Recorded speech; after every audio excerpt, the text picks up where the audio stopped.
베드로전서 2장 1절로 9절까지 말씀입니다. 제가 먼저 읽겠습니다. 베드로전서 2장 1절부터 읽습니다. 그러므로 모든 악독과 모든 괴휼과 외식과 시기와 모든 비방하는 말을 버리고 가난한 아이들 같이 순전하고 신령한 젖을 사모하라. 이는 이로 말미암아 너희로 구원에 이르도록 자라게 하려 함이라. 너희가 주의 인자하심을 맛보았으면 그리하라. 사람에게는 버림바 되었으나 하나님께는 택하심을 입은 보배로운 산돌이신 예수께 나와 너희도 산돌같이 신령한 집으로 세워지고 예수 그리스도로 말미암아 하나님이 기쁘게 받으실 신령한 제사를 드릴 거룩한 제사장이 될지니라. 보라, 내가 택하고 요긴한 저를 믿는 자는 부끄러움을 당치 아니하리라 하셨으니, 그러므로 믿는 너희에게는 보배이나 믿지 아니한 자들에게는 건축자의 버린 그 돌이 모퉁이의 머릿돌이 되고 또한 부딪히는 돌과 거치는 되었도다. 저희가 하나님 순종하지 아니함으로 넘어지나니 이는 저희를 이렇게 정하신 것이라. 오직 너희는 택하신 족속이요 왕같은 제사장들이요 거룩한 나라요 그의 소유된 백성이니 이는 너희를 어두운 가운데서 불러내어 그의 기이한 빛에 들어가게 하신 자의 아름다운 덕을 선전하게 하려 하심이라. 아멘. 이 베드로전서 1장에 있는 그 말씀은 너희가 거듭난 자들이다라는 것을 강조해서 말씀하고 있습니다. 근데 이제 이 거듭난 것이 베드로전서 1장 3절 말씀은 어떻게 표현하고 있냐면 베드로전서 1장 3절은요.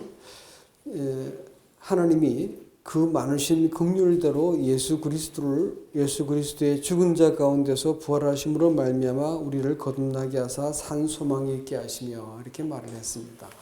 여러분, 성경에서 정의하는 거듭남이라는 말을 우리가 주의 깊게 보셔야 됩니다. 왜냐면요,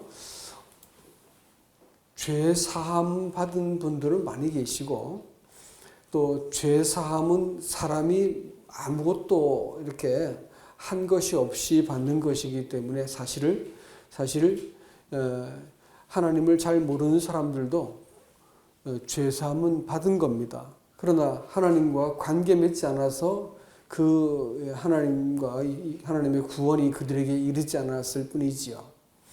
용서는 해놓으셨지만 용서하신 분과 관계 맺지 않았기 때문에 거듭나지를 못한 겁니다. 오늘 성경이 지금 뭐라고 말하냐면 그의 부활하심으로 말미암아 거듭나게 하사 이렇게 말을 했으니까 성도의 그 거듭남이라고 말하는 것은 죄 사함에 근거하는 것이 아니라 어디에 근거할까요? 부활에 근거한다고 하는 것입니다. 부활하신 그리스도가 잘 보세요. 부활하신 분께서 어디에서 예수님은 이 무덤에서 부활하셨지만 사실은 그 부활하신 분께서 사람의 마음 속에서 사람의 마음 안에서 부활을 하는 겁니다. 그래서 그 부활하신 분이 승천하시고 오신 성령이 사람 마음에서 사람과 대화를 시작하시고 사람을 인도하시고 사람이 곤경에 빠질 때 사람의 부르짖음을 통해서라도 하나님께서 나 여기 있다 알려주시고 또 우리를 그 예수 그리스도의 말씀하신 것을 기억나게 해주시고 관계 맺게 만들어주시는 부단히 그 사역을 하시는 분이 부활하신 그리스도의 영, 곧 성령이 하시는 일입니다. 그러니까 거듭났다라고 하는 말은 무슨 뜻이냐면 부활하신 예수 그리스도 그분을 알게 되었다 이렇게 말할 수 있고요. 성령과 함께 삶을 동행해 살게 되었다 이렇게 말하는 겁니다. 죄사함 받은 확신을 분명히 가지고 나서 아주 분명하게 예수를 떠난 분도 봤고 그 다음 해에 절에 가서 앉아있는 분도 봤습니다. 죄사함 깨닫고 막 기뻐하시던 분이 그 다음에 절에 가서 앉아있는 거예요. 그런 걸 봤습니다. 그러니까 죄사함 받았다는 것을 가지고 우리가 구원을 논할 수 있는 게 아니고 그의 부활하심을 근거해서 그분이 성경을 봤더니 말씀이 내게 말씀을 하시는 거예요. 글쎄 내가 기도의 가치와 기도의 능력을 잘 모르니까 하나님께서 내게 곤경을 주셔가지고 곤경 가운데 부르짖었더니 하나님께서 내 삶을 이렇게 곤경을 면케하시고 살게 하시는 거예요. 돌아보니까 발자국 발자국마다 하나님께서 내 인생과 함께 동행하신 것이 보이는 거예요. 글쎄, 하나님께서 나와 함께 살고 계신 거구나. 그것을 감각하려고 느끼면 이단이 됩니다. 감각이 아니라 그것은 우리의 전인격으로 아는 겁니다. 그래서 주님께서 나와 함께 계시다라는 사실과 이 신분에서 내가 인생을 바라보고 내 이성을 사용하고 감정에 속지 않고 의지를 사용할 수 있게 되어진 것을 성도라고 말하는 겁니다. 이걸 거듭났다 이렇게 말하는 것이지요. 그렇기 때문에 이 명백한 신분 위에서 이 사도는 우리에게 중요한 권면을 하고 있습니다. 모든 악을 내버려라 이렇게 말했습니다. 아니 성도가 무슨 악이 있어요? 예, 있습니다. 성도가 악해요. 성도의 본성 안에는 여기서 말하는 그 네 가지 악이 나오는데 보세요. 모든 악독과 이렇게 했는데 악독이라고 말하는 것은 괴율과 외식과 시기와 비방의 어떤 뿌리 같은 겁니다. 악독한 마음이요. 그래서 그것은 이 괴율이라든지 괴율은 속임수 아닙니까? 외식도 자기를 과장하는 거죠. 시기는 남과 비교의식을 가지고 내가 그를 부러워해가지고 내 마음이 상하는 미워하는 마음을 갖는 거예요. 그다음에 비방한다라고 말하는 것은 구체적으로 그 나보다 앞선 대상을 헐어내리는 겁니다. 그래서 이 악독이라고 말하는 것은 성도한테만 나타나는, 성도한테 주로 나타나는 아주 좀처럼 뿌리가 뽑히지 않는 내적인 본성입니다. 이것은 인간 관계에서 나타나는 죄들을 죄다 열거했지 않습니까? 그렇죠? 보세요. 이 괴율이라든지 또 이 외식이라든지, 외식은 뭐 척하는 거 아닌가요? 척하는 거. 응? 그다음에 또 시기와 비방하는 말. 이런 것들이 잘 뿌리가 뽑히지 않은 채 성도가 슬쩍슬쩍 사용하는 무기라는 거예요.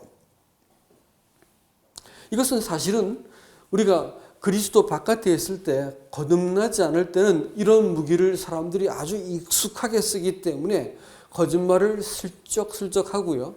그런 아주 잔꾀를 가지고 인생을 이렇게 사람들을 속이고 삽니다. 그리고 자기를 과장을 하죠.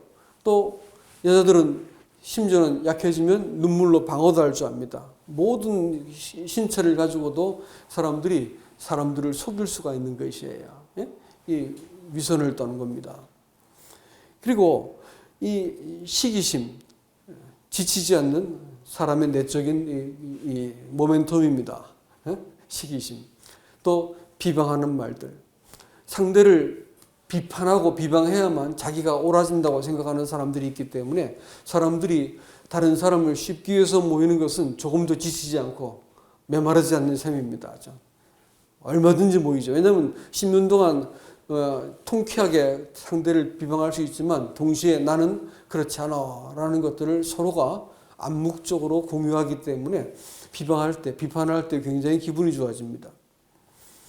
정치 잘하는 사람들은 비판 잘하는 사람들이에요. 정치를 잘하는 게 아니라. 보니까 그렇더라고요.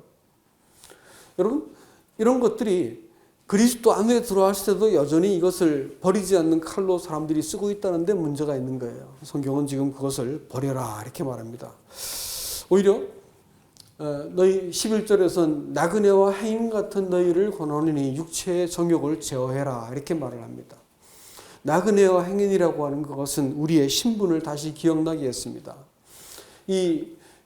우리가 거듭났다고 하는 것을 앞정에서 이렇게 확정한 후에 거듭난 사람이기 때문에 이 모든 악독한 것을 버려야 돼라고 말하지만 베드로는 11절에서 다시 뭐라고 말하냐면 너희의 영혼을 거스려 싸우는 육체의 정욕을 너희가 없이 하라 이렇게 말을 합니다. 나그네와 행인이라고 하는 말은요, 우리의 신분을 결정하는 아주 중요한 것입니다. 우리는 종종 잊어버리기 때문에 이 땅에서 우리가 영원히 살 것처럼 내가 소유하고 있는 것이 늘 내 손에 있는 것처럼 내가 이렇게 향유하고 있는 이 주변 환경이 늘 나를 지켜줄 것처럼 생각하지만 아닙니다. 나그네와 행인이라고 하는 것은 이거 지나쳐간다는 거예요. 그 자리에 늘 머물 수 없다는 거예요. 올해 같은 것이 내년이 또 있을 것 같지만 그렇지 않다는 겁니다. 그렇지 않아요. 해가 바뀌고 시간이 지나면 사람이 같은 표정으로 있지 않습니다. 늙어버리고 상황이 바뀌고 환경이 이렇게 뒤바뀌는 거예요.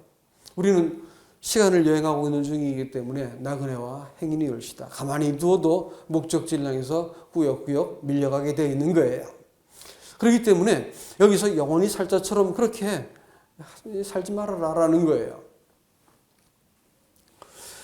이 사람이 자기가 정당하다고 생각하는 이 입장을 좀처럼 버리지 않습니다. 구원받고 나서도 자기가 정당하다고 하는 입장을 좀처럼 버리지 않기 때문에 또 자기가 생각하는 바가 옳고 자기가 경영하는 바가 더 현명하고 예수를 믿는 것은 손해를 본다라고 하는 생각은 사실은 이게 아주 해묵고 뿌리 깊게 사람들 속에 자리 잡고 있는 죄의 본성입니다. 왜냐하면 사단이 아담에게, 첫사람에게 딱 유혹했던 것이 바로 그거거든요.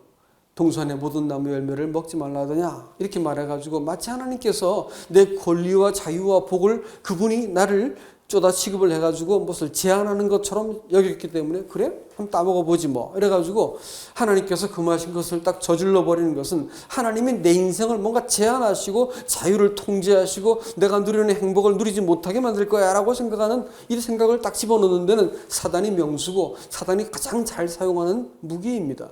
그래서 예수 믿으면 내가 손해본다고 생각을 하는 거예요. 내가 해야 될 것을 못 누린다 생각하게 만드는 것은 사단이 사람을 철저하게 속이는 가장 잘 쓰는 무기입니다. 그리고 네가 옳다라고 말하는 것은 선악을 분별하는 일에 네가 하나님같이 된다라고 말하는 것은 사람이 정당하다고 생각하는 것은 목숨을 걸 만큼 집요하다는 거예요. 그래서 사람은 이것을 좀처럼 포기하지 않습니다. 예수 믿고 나서 세월이 그렇게 많이 무거운데도 아주 참 비루한 변명을 해서고 자기가 여기 있다고 이렇게 막 알려내야 되고 뭐 내가 옳다고 말해야 되고 너 틀렸지 않냐고 이런 시비를 하는 걸 볼 것 같으면 가슴이 쫄깃하고 두려운 마음이 들어집니다. 저거 참 걱정스럽다 생각이 들죠. 그건 어린 나이 때 하는 것이다라는 거예요. 거기서부터 내가 지금까지 살아온 길 자체가 내가 나를 위해서, 나를 섬기기 위해서 이렇게 한 거구나. 여러분, 우상이라는 말의 우자가 뭔지 아세요? 사람인자 옆에다가 어리석을 우자를 붙여놓으면 우상할 때 우자가 되는 거예요. 예? 사람이 어리석음 곁에 있을 때 우상이 되는 거예요. 누굴 섬긴다는 거예요? 자기를 섬기는 거지요. 그렇죠? 내가 옳다고 생각하는 것에 근거를 두고 인생을 사용하고 하나님도 사용하고 성경도 사용하고 다 할 수 있어요. 그렇지만 그것은 우상 숭배다. 성경은 그렇게 말을 합니다. 그렇기 때문에 이 모든 악을 버리라. 성경은 그렇게 얘기합니다. 이 신앙생활은 사실은 내가 옳다라고 하는 생각하는 그 자리로부터 그 둥지로부터 딱 벗어나고 객관적으로 나를 보는 것으로부터 신앙생활이 비로소 시작되는 겁니다. 자기로부터 돌이킨 적이 없는 신앙은 사실은 헛것이다라는 것을 우리가 꼭 기억하셔야 됩니다.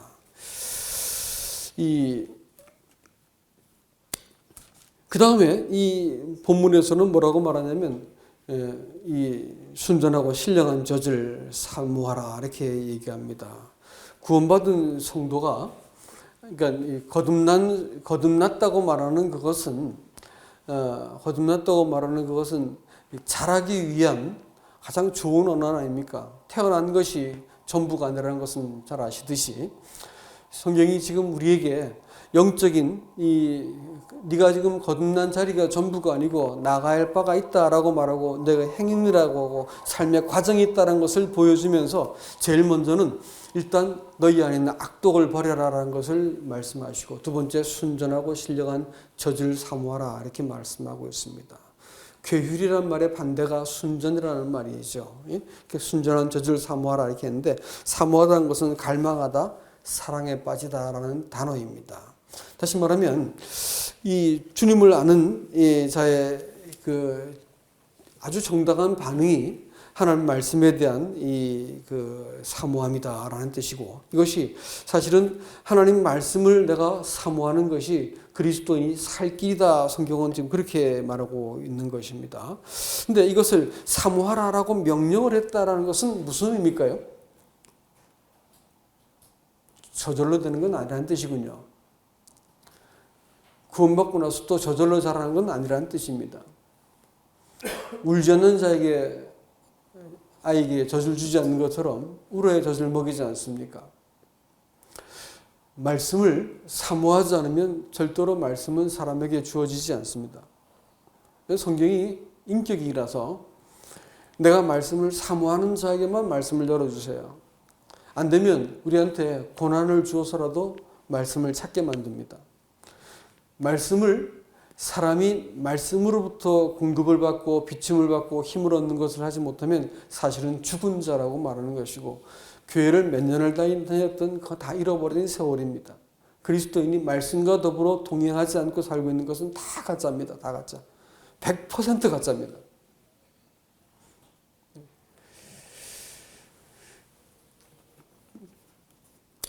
여러분, 먼저는 괴휴를 버려야만 순전한 말씀이 내 속에 들어오는 것이기 때문에 이전의 삶의 방식과 처세의 방식을 버리지 않으면 이 순전한 말씀을 사모하지 않습니다. 왜냐하면 금방 꺼내쓰기 쉬운 거짓말이 있고요. 네? 비판하는 말이 있고 말에 힘을 믿고 사람이 얼마든지 살 수 있거든요. 그러니까 그것이 죄라고 말하는 것을, 죄라는 것을 인정을 하고 돌이켜야 됩니다. 내가 말씀을 사모하지 않고 이 하나님을 사랑하지 않고 사는 것이 죄라고 인식하지 않기 때문에 사람들이 이러면 되겠지. 어쩌다 보면 내가 뭐 구원을 받았으니까 천국 가겠지라고 생각하는데, 여러분, 성경이 말한 말은 아주 정교합니다.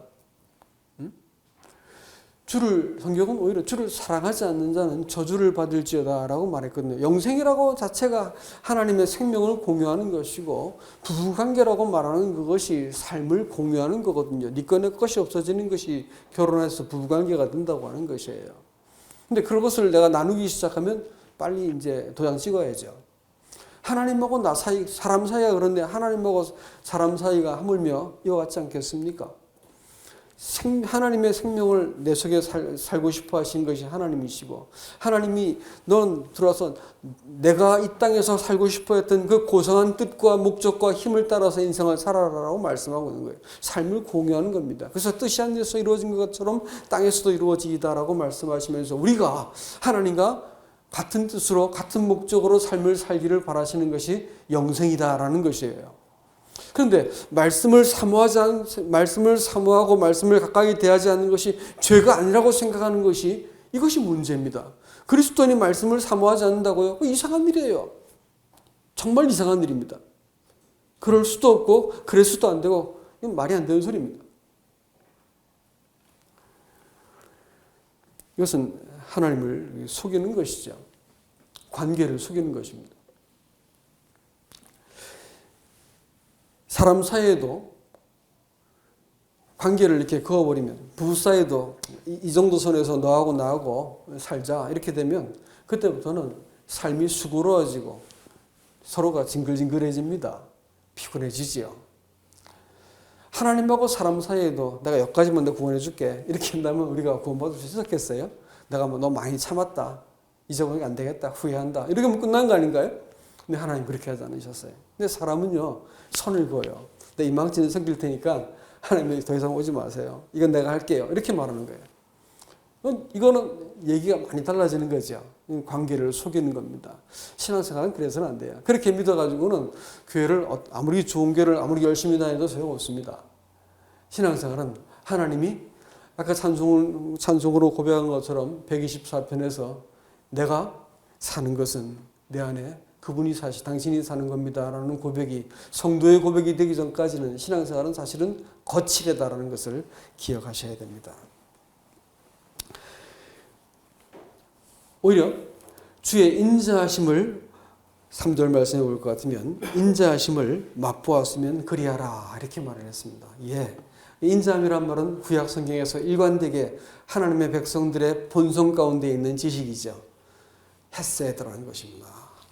하나님의 인자하심, 내 범죄보다 더 크신 하나님의 사랑, 내 흔들리는 내 의지보다 훨씬 굳건한 하나님의 약속과 성실하심.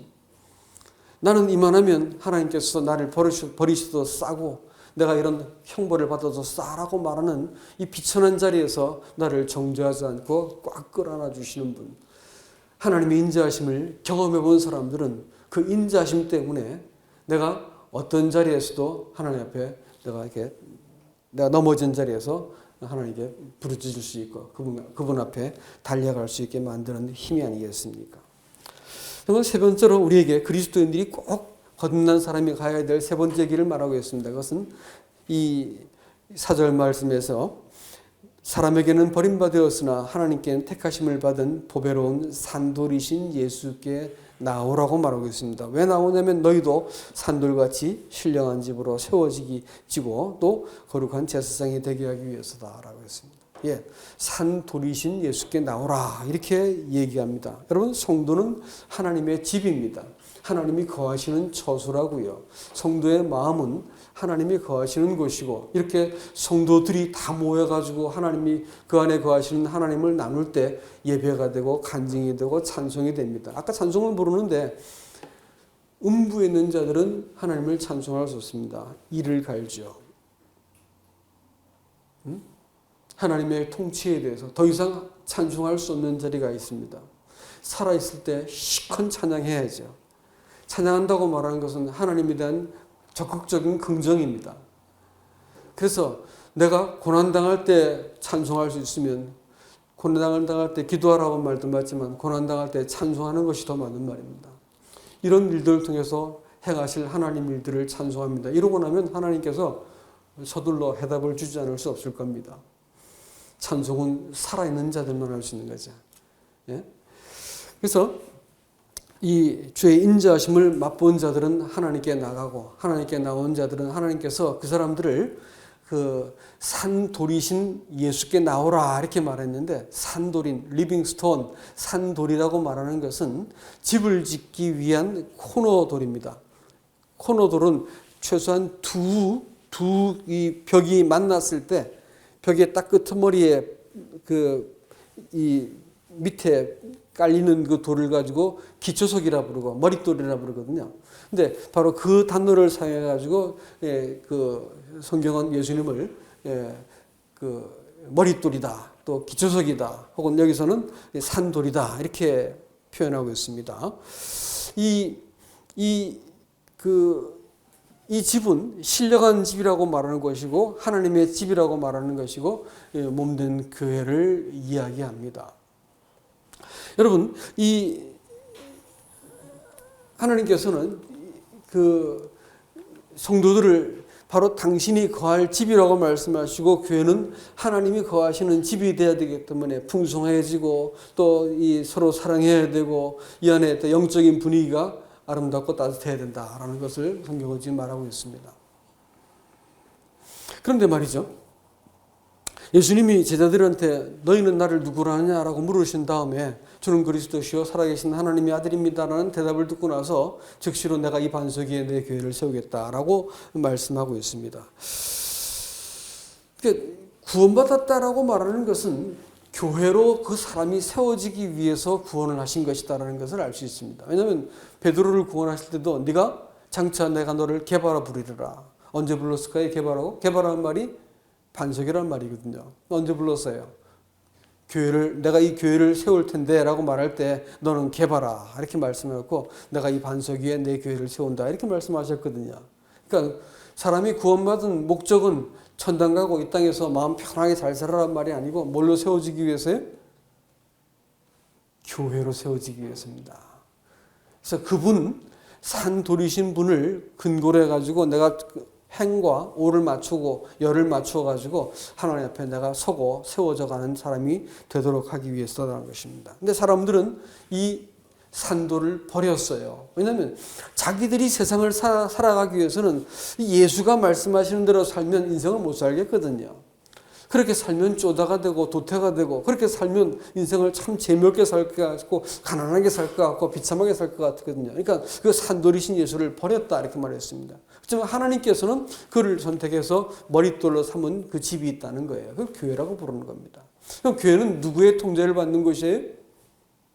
산돌이신 예수 그리스도의 통제를 받는 것입니다. 그래서 이 교회 형제들이 교회를 경영하는 것입니다. 그리스도의 뜻을 붙들기 위해서 그런 것이죠. 하나님의 집은 세상 사람들이 거절한 주님의 방식대로 지어져야 되는 것입니다. 사람의 힘과 세상의 원리를 따르는 사람들은 우리를 어리석다 말하고 또 비방하고 또 어지럽게 만들고 공격까지 합니다. 우리는 그런 일들을 많이 당한 것을 기억하고 있습니다. 그러나 우리는 부단히 산돌이신 예수 그리스도 앞에 나오라고 성경은 말하고 있습니다. 그것은 왜냐하면 우리 자체도 산돌이 되게 하기 위함인 것입니다. 아무렇게나 널린 벽돌은 쓸모가 없지 않습니까? 그것이 건축자에게 의도에 따라서 그 위치에 딱 놓이게 되어질 때 그것은 집의 일부가 되는 것입니다. 여러분 교회를 나오시면서 아무런 부담 없이 나오시는 분들하고 딱 자리를 지키고 계신 분들하고 차이가 있겠지요. 성경이 말하는 것은 그렇습니다. 우리는 누군가에 의지해서 그들의 기도와 그들의 섬김을 통해서 이 자리에 올라가 있는 거예요. 또 우리는 누군가 손을 잡고 내 옆에 내가 붙들고 서야 될 사람이 있는 겁니다. 누군가에 기댈 만한 어떤 그런 사람이 되는 거고 나도 누군가를 기대고 있는 중이죠. 그리고 누군가 내 어깨 위에 올려놔야 됩니다. 누군가 그 사람을 위해서 기도하고 또 돕고 또 염려해주고 가르치고 하는 그런 사람이 되어야 된다는 것입니다. 벽돌이라고 해요. 산돌. 우리가 어느 날 그런 산돌이 되고 저 형제를 보니까 내가 예수를 이렇게 믿어야 되겠다라는 것이 보이게 만드는 거예요. 산돌이신 예수께 나오지만 너희도 산돌이 되게 했다면 최소한 우리를 바라보고 예수는 저렇게 믿어야 되는 거구나 라고 알게 하겠다는 것입니다. 이 일을 위해서 우리를 부르셨다라는 것입니다. 그리고 이 일을 하나님이 기쁘시게 받으실 제사를 드리는 제사장이 되게 하기 위해서다라고 말했습니다. 하나님과 사람을 섬기는 사람이지요. 그래서 하나님께서는 산돌이신 예수께 나와가지고 우리가 그분의 통제를 받을 뿐 아니라 다른 사람에 대해서도 하나님께 연결을 시켜주고 내가 그분들을 하나님께 제물로 드리는 제사장이 되는 것이 우리를 부르신 목적이다라는 것입니다.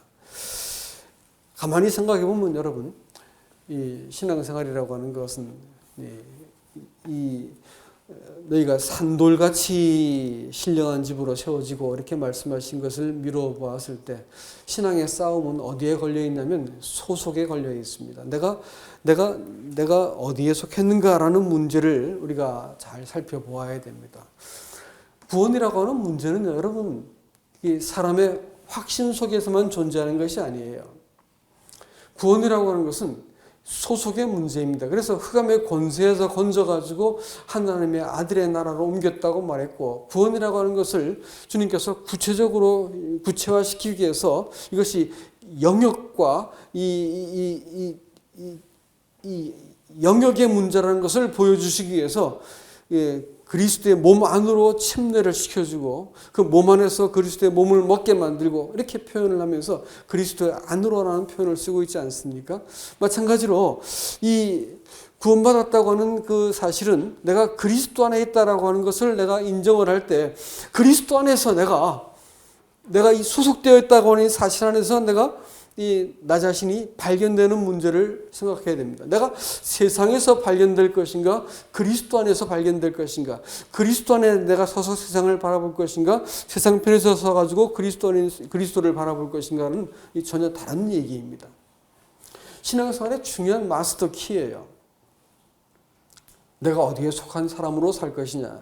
많은 사람들이 그 가운데 길에 서가지고 이렇게 쳐다보고 내가 이때는 그리스도인 척하고 저때는 내가 세상 사람인 척합니다. 여러분 이것을 이렇게 해가지고는 아무리 세련되게 내가 그리스도인 척하고 아무리 세련되게 세상에서 내가 괜찮은 사람인 척해도 그거 결국은 이 수치가 드러나게 될 겁니다. 그렇게 되잖아요. 내가 그리스도 안에 딱 서가지고 세상 사람들을 바라보고 그리스도 안에, 다시 말하면 몸된 교회 안에서 발견되는 것이 사실 내가 그리스도 안에서 발견되는 크기입니다. 몸된 교회 안에서 내가 어떤 사람인지를 잘 생각해 보면 알 수 있겠지요. 위치를 말하는 게 아니에요. 역할을 말하는 겁니다.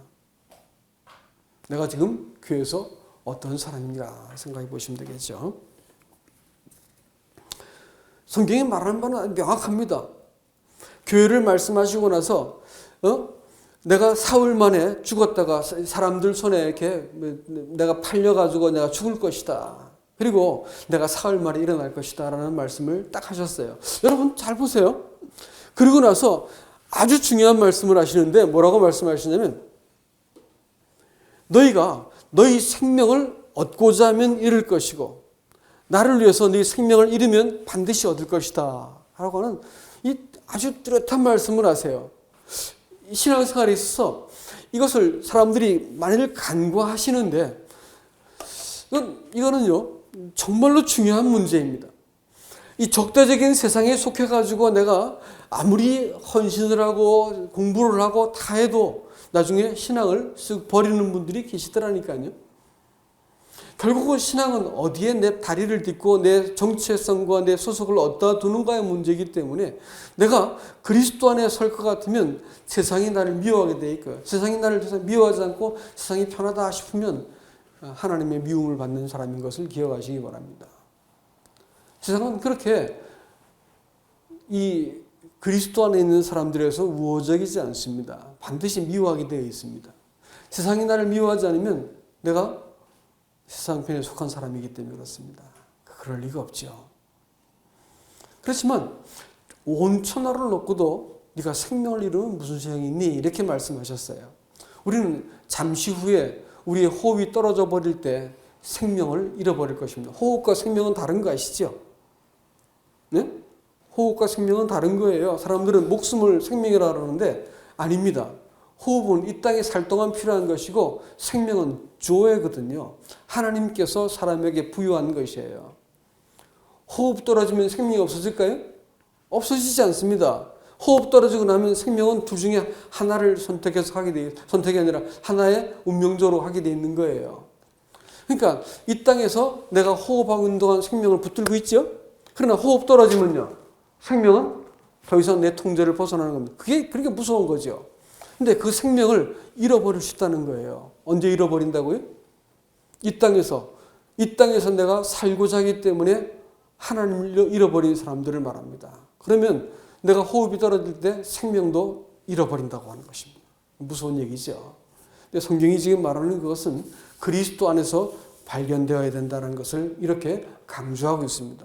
이것은요 타협이 있는 말씀이 아니에요, 여러분. 그래도 나 이만하면 정상을 참작해 주겠지 아니라니까요. 그렇지 않습니다. 신앙의 수준이 미천할지라도 이 원칙은 절대 안 바뀌어요. 연약한 사람들은 연약한 대로 받아주지만 그렇지만 이 고백만큼은 반드시 받아내셔야 해요. 이건 원리이기 때문에 이건 타협된 부분이 아니에요, 여러분. 아세요? 타협된 부분이 아니라고요. 어디에 속할 것인지는 내 신분을, 내 두 발을 어디에 대들 것인지는 결정하셔야 할 문제입니다. 결국은요, 이건 왜 그러냐면 신앙생활은 누구를 세우는가 하는 문제이기 때문에 그렇습니다. 나를 세우는 것인가 아니면 그리스도를 자랑할 것인가. 이 본문의 말씀 볼 것 같으면 이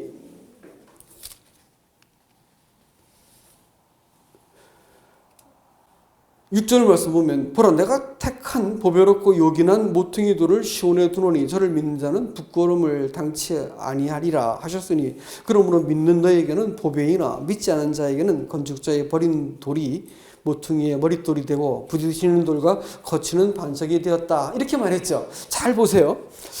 여기서 믿는 너에게는 뭐가 된다고요? 보배가 된다는 것이죠. 그렇죠? 반지만 하나 갈아 끼워도 사람들이 커피를 마실 때 이렇게 마시잖아요. 모르세요? 반지 갈아 끼면 커피를 이렇게 마시더라고요. 이렇게 해가지고 보여주려고. 뭐 하나 자랑할 거 있으면 그거 자랑하지 않으면 입이 근질거려서 못 살잖아요. 그렇죠? 신앙생활은요, 가치관의 문제예요, 가치관. 세계관의 문제라고요. 뭐가 제일 소중하고 누가 제일 소중한가 하는 문제예요. 가치관이 바뀌지 않은 신앙은 제가 늘 쓰는 표현이지만 구질구질합니다. 참 구질구질하게 예수 믿게 돼 있어요. 예수가 내 가치이고 예수가 나보다 더 보배로운 분이시다라는 것을 알 것 같으면, 시편 찬송가 중에서 주의 인자가 생명보다 나음으로라는 말을 저는 어릴 때는 몰랐어요. 예수 믿고 세월이 지나니까 참 변명 많고 한 말 집어삼키고, 내가 그렇게 하면 개다개 이렇게 해놓고 내가 그 짓도 하고, 내가 봐도 내 인생이 정말 이 쓰레기 같은 거예요. 그런데도 불구하고 하나님의 인자하심이 나를 건지고 살려내신 거 보니까 주의 인자하심이 내 생명보다 낫습니다. 그 시인이 쓴 그 표현 하나가 가슴을 팍 하고 관통해 버리는 거예요. 맞다라는 거예요. 지금 그렇습니다라고 고백하게 되어지고, 지금 인자가 내 생명보다 낫습니다. 이렇게 고백이 저절로 튀어나오더라고요. 사람이 이 땅을 살아가는 것은 자기를 완전케 하기 위해서 성경 말씀 보고 훈련받고 막 이렇게 해가지고 나를 완전케 만든 거라면, 우리가 그 나라에 서게 되었을 때 우리가 하나님께서 기뻐 받을 만한 사람이 될 수 있는 분 혹시 계세요? 그런 사람은 아무도 없어요, 여러분. 절대 안 되게 되어 있습니다. 어떤 확신을 갖고 어떤 놀라운 체험을 해도 결국은 하나하나 뜯어보면 그 인간 별 볼 일 없습니다. 암만 세상에서 아주 근사한 위치, 저 옛날에 국회의장한테 복음 전해본 사람이에요. 근데 그 사람도 상담해 보니까 아무것도 아니더라고. 얘기해 보니까 한 죄인에 불과하고 그렇더라고요. 여러분, 사람이 온전해지는 길은요, 망하는 길입니다. 온전한 분은 인자밖에 없어요. 오죽하면 하나님께서 당신의 이름을 완전한 사람이라는 뜻으로 인자라 불렀을까요? 그래서 그 인자가 사람에게 오셔가지고 우리의 보증이 되신 거예요. 그래서 예수 안에 숨고 예수를 자랑하고 예수를 의지하고 그를 통해 인생을 사는 사람을 가지고 성경은 성도라고 말하는 겁니다. 누가 보배예요? 믿는 우리에게만 예수는 말할 수 없이 보배로운 분이고, 생명을 다하고 사랑한다고 아무리 말을 해도 내 속에서 다 말할 수 없는 그런 분이십니다. 예수님 사랑하는 분이십니다. 여러분, 예수님 사랑하시죠? 안 그래도 사랑한다는 말씀하세요. 해놓고 나면 손해볼 건 없잖아요. 여러분, 예수님 사랑하세요? 네, 사랑하셔야 됩니다. 안 그러면 저주받는다니까요. 또 충분히 사랑받으실 만하잖아요. 내가 뭐라고, 나 같은 게 뭐라고 이렇게 지치지도 않고 용서하시고 사랑하시고 찾아오시고 흔들어 깨우시고 내 모든 슬픔과 아픔을 동참하시고 내가 이미 먼저 겪었다 이렇게 말씀하시고 나를 위로하시는 분. 우리가 사랑해도 다 사랑할 수 없는 분이 예수 그리스도십니다. 그래서 누구를 세우는 거의 싸움입니다. 신앙생활은. 나를 세우려고 하면 신앙생활이 구질구질해지고요. 주님 내세우면 그 사람의 간증, 그 사람의 말, 그 사람의 삶을 바라보고 있으면 아무리 비천한 사람도 그 사람 보고 있으면 마음이 그 사람한테 확 비춰오는 거예요. 사랑스럽고 고맙고 내어주고 싶고 그렇게 하게 되더라고요. 여러분, 그런 거예요. 신앙생활은요.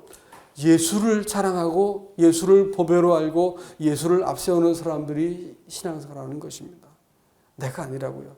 나한테서 답을 찾고 내가 온전해지려고 그러면 예수 아무리 믿고 교회를 아무리 바꿔대도 절대 답이 없습니다. 예수 그리스도 밑에 내가 복종하고 그분을 앞세우고 그분이 내 노래가 되고 하는 것이죠. 그분을 의지한 자는 성경은 뭐라고 표현하냐면 부끄러움을 당치 않는다 이렇게 말했습니다. 이 말은 마지막 심판이 어떻게 나타날지를 우리에게 보여줍니다. 마지막 심판들은 다 까발려 버릴 거예요. 다 보여질 것이거든. 모든 죄가 다 드러날 것이거든. 사람들이 어떻게 한다고요? 심판 앞에서 신자의 심판입니다. 부끄러움을 대부분 다 당할 거예요. 그러나 자기를 세우지 않고 그리스도를 자랑하는 사람들, 그리스도를 보여 세운 사람들 어떻다고요? 괜찮아요. 그분 속에서 다 가려졌기 때문에.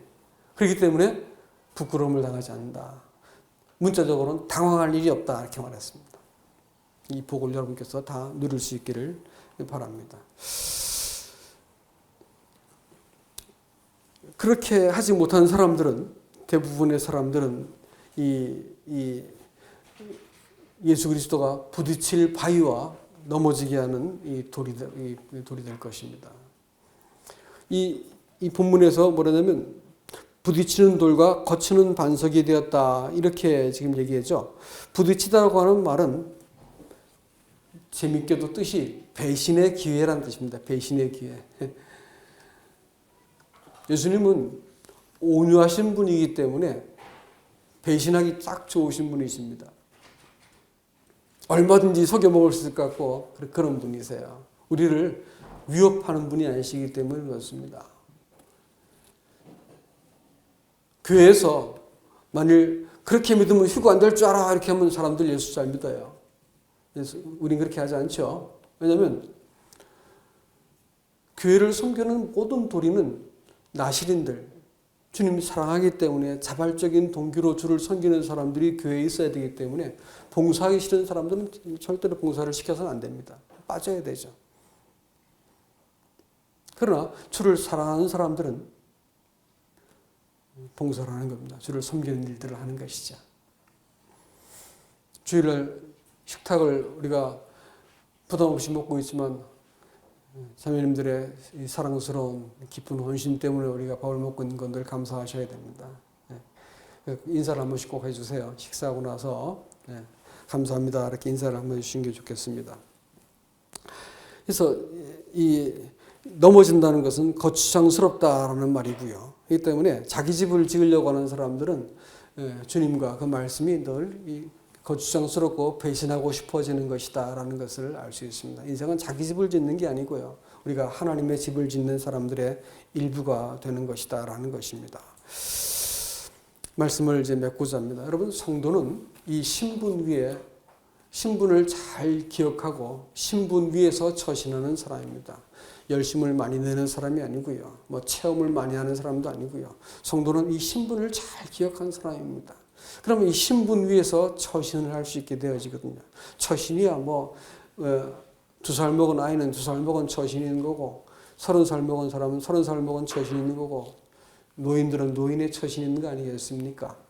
왜 노인같이 처신하지 못해? 왜 젊은이같이 처신하지 못해? 이것은 사람의 기준일 뿐인 것입니다. 다만 신분을 기억하면 신분에 걸맞게 하면 되는 거예요. 그리스도인들은 우리를 이렇게 그 신분으로 불렀다라는 것입니다.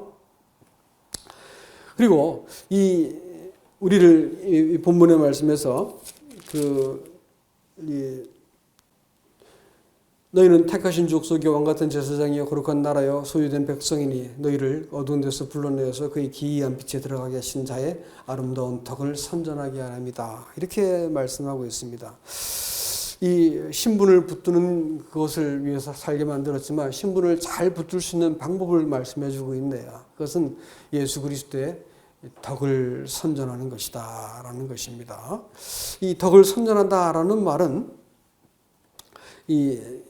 발표하다, 축하하다 이런 이제 의미가 됩니다. 그것은 다른 세상 사람들에 대해서는 우리가 빛의 자녀처럼 하나님을 아버지로 하고 둔 사람처럼 또 내가 거듭난 성도이고 하나님의 통제를 받는 사람처럼 처신을 하는 것입니다. 사람들의 눈치를 보고 내가 이렇게 하기도 하고 저렇게 안 하기도 하는 사람들이 아니고 하나님 앞에서 처신을 할 것 같으면 세상 사람들이 이상해서 저를 와서 자꾸 물어보더라고요. 교편 잡고 있을 때 사람들이 제게 찾아와서 물어보기 시작합니다. 예? 대화를 나누다가 저는 있는 그대로 이렇게 말을 하는데 참 평안해 보입니다. 어떻게 그렇게 할 수 있지요? 또 제가 굳은 일에 대해서도 사람들이 다 피하길래 제가 하지요 했습니다. 이렇게 이제 사람들은 약삭 빠르게 처신을 했지만 그렇게 하지 않고 제가 해야 될 도리를 따라서 처신을 했어요. 그랬더니 1년 반이 지났더니 6명이 선생들이 구원을 받더라고요. 찾아와서 문제가 없는 사람들은 없잖아요. 찾아와가지고 질문을 합니다. 어떻게 그렇게 할 수 있습니까? 이제 대답을 하면서 복음을 전하는 것이죠. 그리스도인들의 삶의 기준은 이 세상 법이 아닙니다. 그리스도시죠. 성령이시단 말이에요. 성령을 따라서 내가 그분 앞에 딱 섰을 때 내가 그분의 자녀처럼, 빛의 자녀처럼 처신하는 거예요. 그럴 때 사람들이 볼 때 품격이 다르죠. 외모라든지 실력이라든지 지위가 아니라 이 사람이 딱 말하고 행동하는 처신이 격이 틀린 거예요. 품격이 다른 거예요. 사람들 앞에서 사람들이 볼 때 또 다른 권위를 느끼는 겁니다. 신앙생활이 그리스도는 이래야 되는 거 아닌가요? 그래야 되는 겁니다. 그래서 발표하다는 것은 세상 사람들을 향한 것이고요. 축하하다라고 말하는 것은 무슨 말이냐. 그건 우리끼리 하는 것입니다. 성도끼리 서로 주님이 이런 분이셔라고 서로에게 말씀해 주는 거예요. 그럴 때 사람들이 보고 주님께 마음으로 기뻐하고 함께 축하해 드리는 것이죠. 이 성도의 교제라고 말하는 것입니다. 이렇게 되어질 때 그리스도인으로 살아갈 수 있는 아주 담대한 힘을 이렇게 얻게 되는 것입니다. 성도가 이렇게 해야 될 이유는 있습니다. 마지막 때 하나님께서 우리를 심판하실 것입니다. 어디로부터 먼저 심판하시냐면 교회를 먼저 심판하세요. 요한계시록에서도 교회를 먼저 심판하신다 이렇게 나와 있죠. 성도가 먼저 심판받습니다. 왜 그러냐면요. 성도의 심판은 이 땅에서도 시작돼요. 구원이 심판인 거 혹시 아세요? 말이 길어질까 봐 내가 계속 말하진 않겠습니다만 구원은 심판을 통해서 받은 거 아시죠? 우리가 심판받지 않고 구원받았다 말하는 것은 거짓말이에요. 예수님을 심판했기 때문에 그 안에서 살아남은 것이 구원인 겁니다. 심판을 통해 구원받았고요. 또 예수님께 우리를 부단히 그 안에 묶어두고 그 안에서 보호하시기 위해서 우리는 이 땅에서 고난을 당하고 있습니다. 성도의 고난은 그래서 귀한 거예요. 오늘 뒤에 말씀에서 뭐라고 나왔냐면 너희가 이 일을 위해서 부르신 바 고난을 받기 위해서 구원받았다 했어요. 무슨 기가 막힌 얘기예요. 성도는요. 이 세상 사람들 다 고난받아요. 근데 성도가 받는 고난은 왜 한 가지 목적이 있죠. 영광을 위해서입니다. 하나님의 자녀로 손색이 없도록 하기 위해서 고난당하는 것이기 때문에 너희가 잘 고난받기 위해서 굳이 제가 성경에다 사족을 붙이면 너희가 잘 고난받기 위해서 부르심을 받았다. 이렇게 말할 수 있습니다. 고난당하면서 그리스도를 잘 주목하고 그분의 원리와 힘으로 내가 이 고난을 이기고 인내를 내가 잘 견딘 후에 주님 앞에 내가 보상받게 되어지는 이 고난을 위해서 너희가 부르심을 받았다. 이렇게 말씀하고 있기 때문입니다. 마지막 때 하나님은 우리를 증인으로 삼아가지고 세상을 심판할 것이고 우리가 고린도전서 6장에 보면 우리가 세상을 심판할 것이다 이렇게 말을 하고 있습니다. 우리가 지금 잠시 동안 어려움을 당하고 있습니다. 그러나 이 어려움을 주님은 뭐라고 말씀하시냐면 나도 당했다. 나도 배신당했고 나도 똑같이 겪었다 이렇게 말씀하고 계시고요. 그리고 우리를 이 본문의 말씀해 볼 것 같으면 우리가 이 일을 위해서 하나님께서 그 12절 말씀에서도 그러하고요. 그 다음에 21절 말씀에서도 이를 위하여 너희가 부르심을 입었으니 그리스도도 너희를 위하여 고난을 받으사 너희에게 본을 끼쳐 그 자취를 따라오게 하려 하심이라 라고 말씀하셨습니다. 그러니까 주님은 우리가 이 주님의 자취를 따르고 또 디모데후서 2장에서는 우리가 그 영광에 참여하기 위해서 우리를 복음과 함께 고난도 받게 하셨다라고 말씀을 하고 있습니다. 낙심하지 마시고 우리가 끝까지 이 길을 잘 갈 수 있길 바라고 부디 우리 가슴 속에 다 심어 놓으신 마스터키가 있죠. 마스터키. 예? 마스터키는 어디나 다 열 수 있는 열쇠입니다.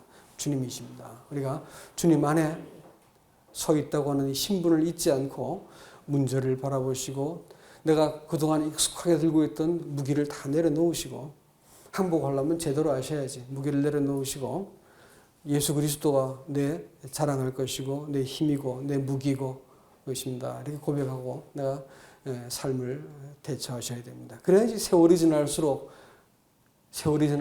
그리스도인의 품격이 쌓이지요. 그리스도인 다워지지요. 그렇죠? 그런 복을 다 누릴 수 있기를 주님의 이름으로 축복합니다. 이상입니다.